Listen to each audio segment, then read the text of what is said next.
We are Onyx Imaging. We are the highest rated and most reviewed printer service center in Oklahoma. Hi, my name is John with Onyx Imaging. Today we're going to take a look at this HP M251. We're going to show you how to locate your status supply page. That'll give you some information on your toner levels, where they are, which ones are going to be replaced next, and information like that. So it's a really simple process.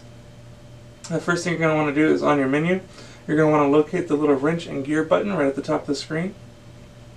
Once you hit that, you're going to go down to Reports. And then you're going to go down and click on the Supply Status button. And give this just a second to print out.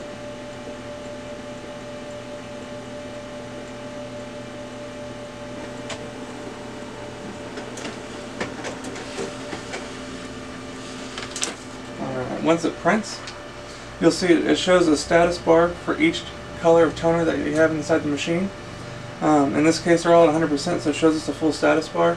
It'll go down in percentage-wise as you use the cartridge. Now, if you don't have a status bar, if there's just an attention message, then that's going to mean that you're under 10%. It's going to be time to replace that cartridge.